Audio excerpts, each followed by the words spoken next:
Hello and welcome again to the Writer Review. This is Eric Carrad Writer, and this week we're going to be taking a look back at the 1993 fantasy drama movie titled The Secret Garden. Now, The Secret Garden runs for 1 hour and 41 minutes long. It is directed by Agnieszka Holland. The script was written by Caroline Thompson. It is based off of the novel The Secret Garden by Frances Hodgson Burnett. It is composed by Zbigniew Preisner.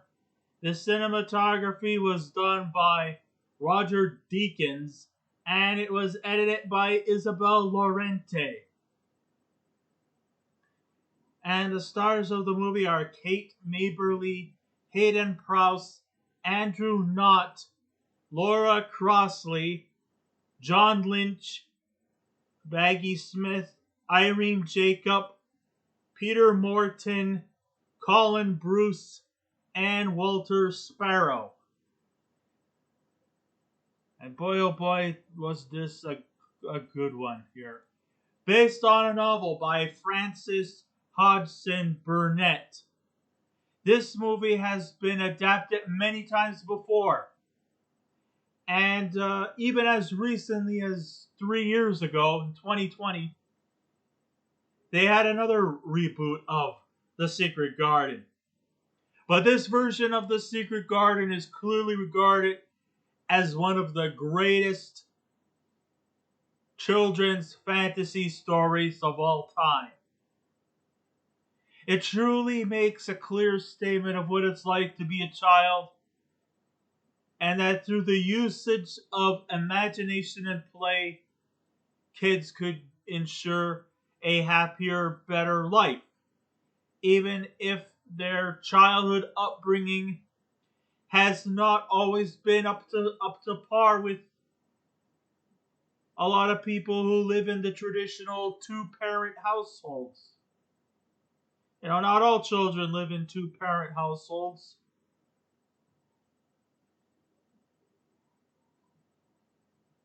And this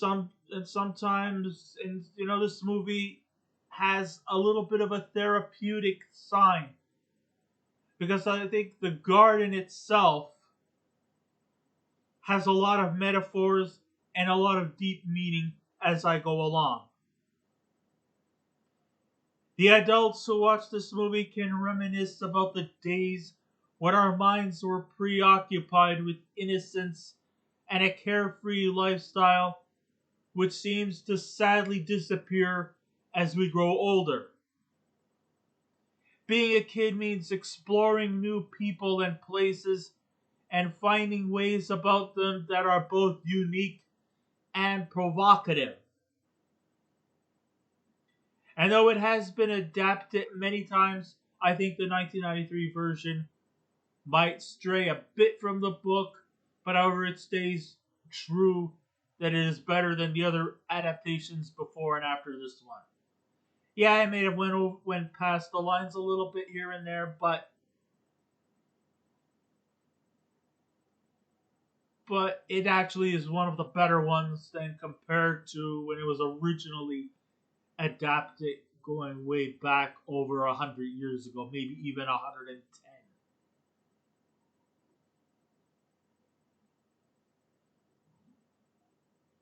Kate Maberly plays the role of Mary Lennox, a young orphan girl who has lived in India all her life and has never really experienced the true value of love. Sure, she might be rich, she might be privileged, but is she all entirely happy with the riches given to her? Well, not really. In fact, her parents, who were pretty much neglectful all of her life, due to her mother going to social galas and her military father hardly ever at home, so she was pretty much adopted by Indian servants who kind of played off as parental substitutes, so to speak. And even though they fed her and nurtured her and gave her clothes and whatnot, there was still no real genuine love. It felt more closer to them being obligated. And maybe there was some nurturing, maybe there were some loving, caring people behind it, but never really like real, authentic love. Unfortunately, both her parents died in an earthquake, which resulted in Mary being forced to leave India and being sent to live in Yorkshire, England,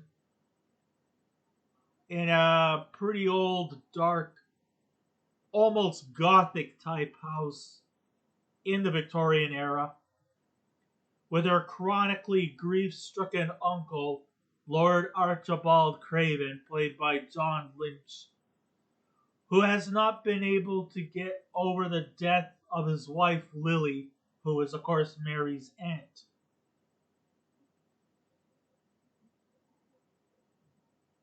Kind of living a bit of a more reclusive, self contained life, Lord Archibald, who even though lives among the servants and the help, he has never really shown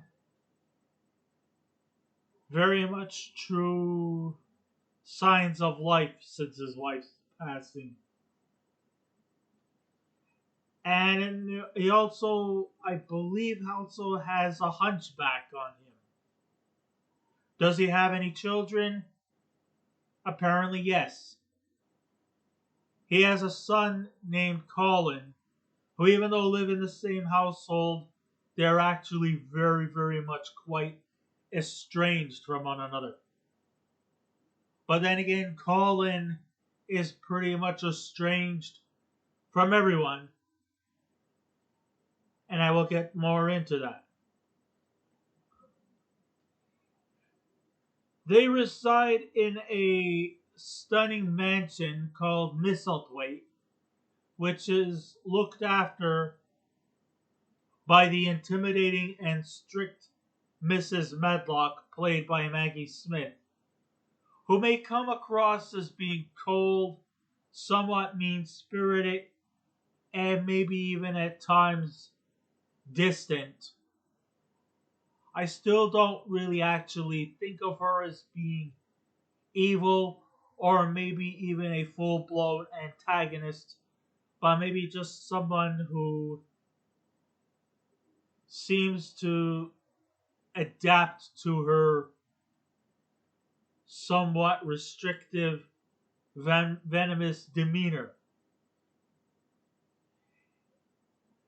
So while living in Misselthwaite in Britain, Mary, who is a very stubborn, somewhat dark, soulless individual, tries to do everything in her power possible to keep herself busy being on her own as she explores the rooms of Misselthwaite. But she also makes a fascinating discovery. She discovers a secret door that leads her to the epicenter that will change her life forever and for the better. You see, Mary comes across as being, very aggressive in anger. She has this rage that's really, really supplanted in her veins. She can be quite temperamental. She can be quite cold and aloof and a bit of a bitch. But also underneath all that anger and rage is a sad, fragile young girl who has never experienced being loved.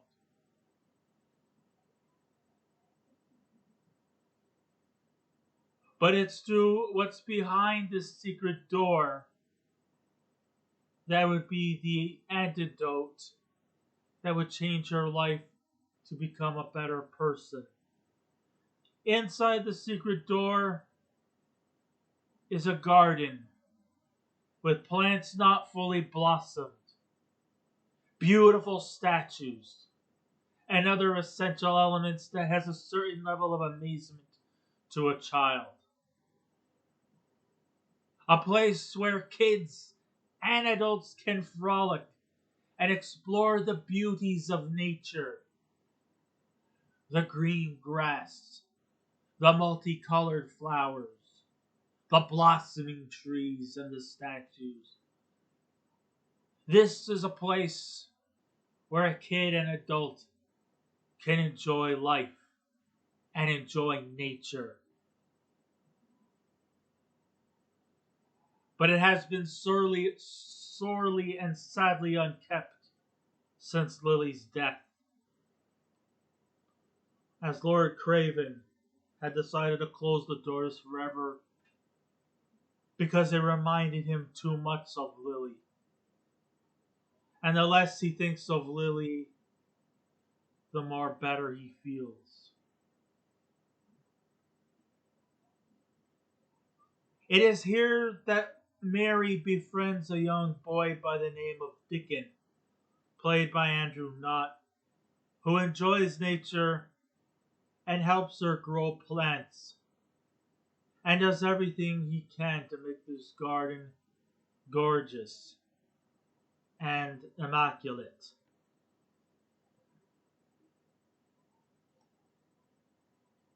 In the duration of the movie, there are haunting echoes of a child wailing within the corridors of the estate. People don't know what it is.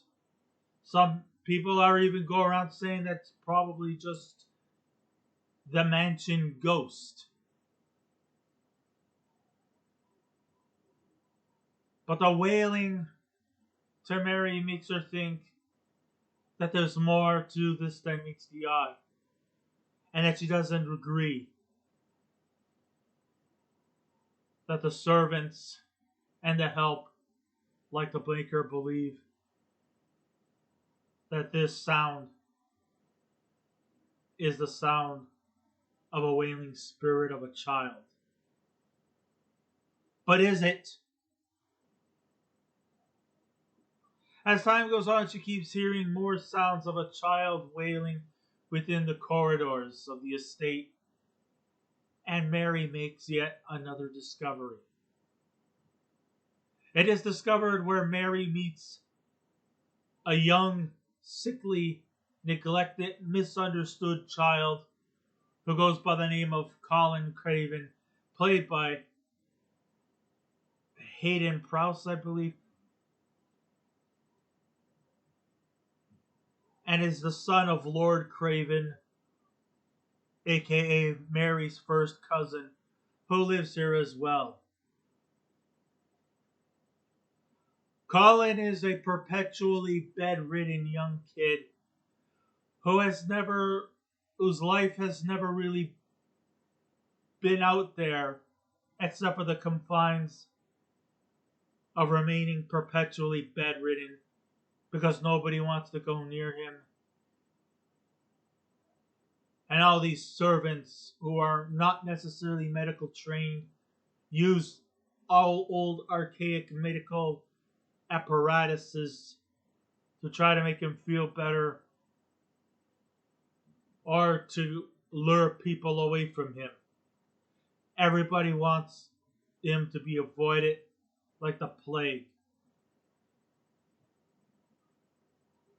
All of his life, Colin has often been told that he is ill and that he may have developed a lump on his back and that his chambers are off limits demanded by Mrs. Medlock, who everybody wants to steer clear from him.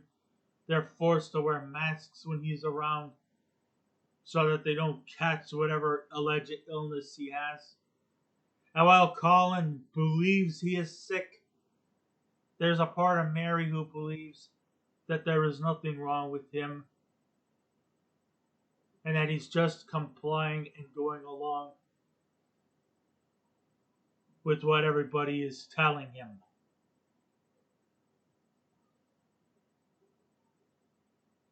Mary tries to console with him even though she's a bit of a bitch and he's a bit of a yelling brat. But she does try to play it level-headed with Colin and tries to keep him preoccupied through storytelling. And when the servants and the help, and especially Mrs. Medlock, are not looking, Mary escorts Colin to the secret garden, which would eventually become the catalyst for growth and rectification. In other words, the garden would eventually become the change of characters for both Mary and Colin as the narrative goes. Along with the help of Marcia and her brother Dickon, as well as the mansion's gardener, Ben Weatherstaff, they decided to form a bond and help make this garden grow in any way possible so it could restore its beauty and become the therapeutic need for Mary and Colin to overcome their anxieties and their whole reflection on life. I mean, eventually it was revealed that Colin was never sick all this time and that he has always been a healthy boy who's been falsely accused of being ill because everybody around them thought he was ill and everybody around him believed he was ill, and even him too believed that one time he was ill. But when Mary decided to come to her senses and to show that Colin is not sick, everybody looked to amazement.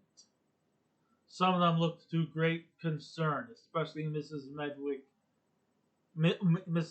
Medlock, sorry.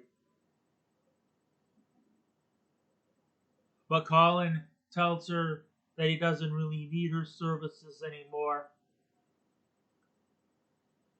and that he is very, very capable of looking after himself, well, to a large extent, for a young boy.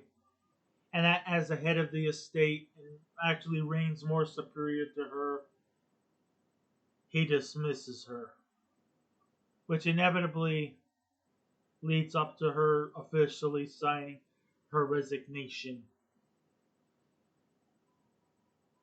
When Lord Craven first walks into the secret garden,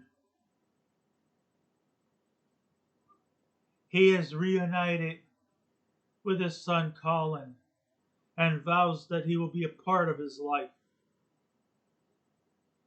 And when Mary pouts that at least Colin's happy, then why am I still miserable? Lord Craven comes up to his niece and loves her, and will also love and care for her just as well as he's going to love and care for Colin. Because when Lord Craven sees Mary, she reminded him of her, of Lily, because they looked so much alike.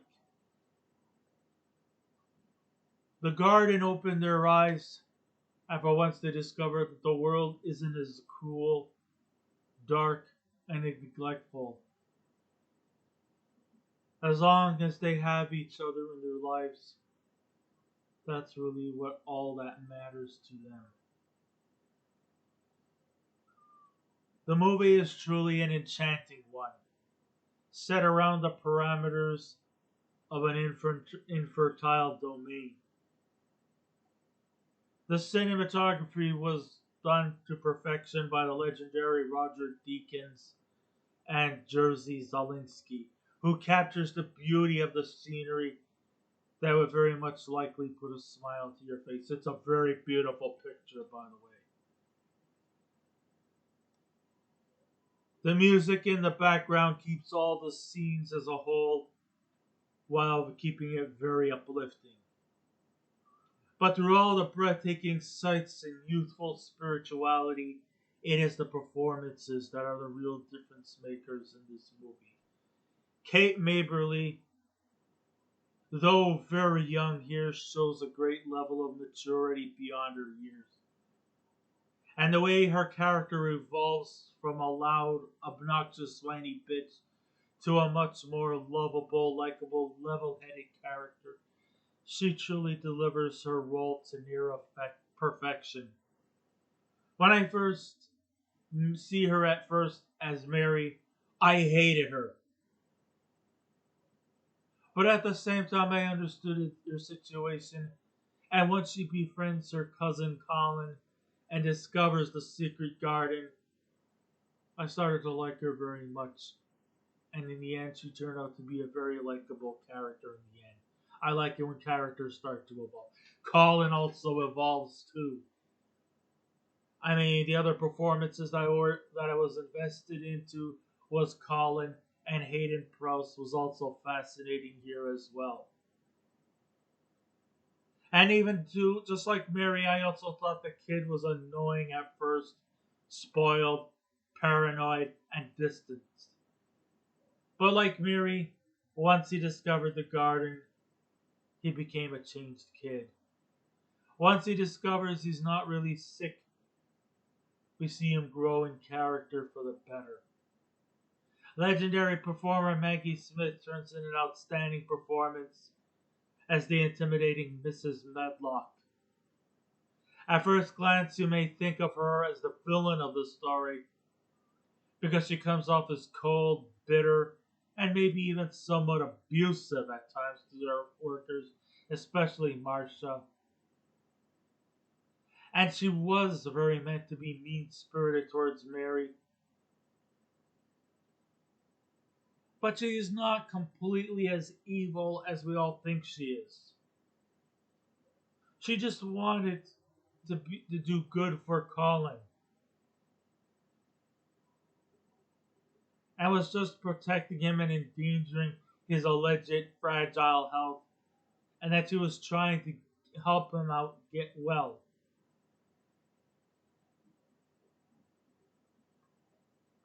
But it was through her somewhat her somewhat stoic and cold demeanor might make her into the villain. I think her too just never understood that just because some people say they're sick doesn't really mean they are. But the best performance here comes from Laura Crossley as the maiden Martha, who was adorable and just fun to be around with. And she just lights up the screen every time she's in. She's just such a genuinely sweet individual that you just wish you could meet a person like her. She almost has this saintly demeanor about her that's truly a likable character.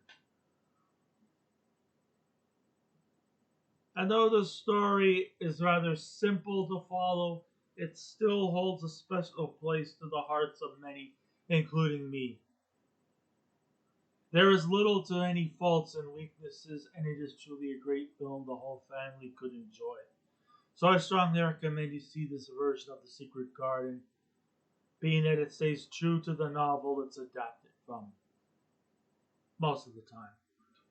But most of all, it shows that imagination and innocence are the primary traits that children possess. We were all children once. It's a nice feeling that we can all look back upon. And that the garden had been a healing center for anyone who is suffering from grief, paranoia, or schizophrenia, or hypochondria, or any type of illness. You go to the garden, and it's always a home for anybody who has a certain level of fear, illness, or insecurities. It is that power blanket that is there throughout, and it helps our characters throughout the end. So I highly recommend you all to see it. And if I was to give this movie a scale out of 10, I would give The Secret Garden from 1993 a 10 out of 10. I don't give 10 out of 10s that often, but I think this one truly deserves it. So I guess this ends my writer review. Thank you all for listening in. If you wish to subscribe to my YouTube channel, please feel free to do so. If you wish to leave a comment, go right ahead. Just remember the 3 simple rules. Be kind, be courteous, and please refrain from any rude comments. And I'll be back again with another movie review. So until next time, this is Eric Carrot Writer saying keep watching those movies, and I'll see you around. Goodbye.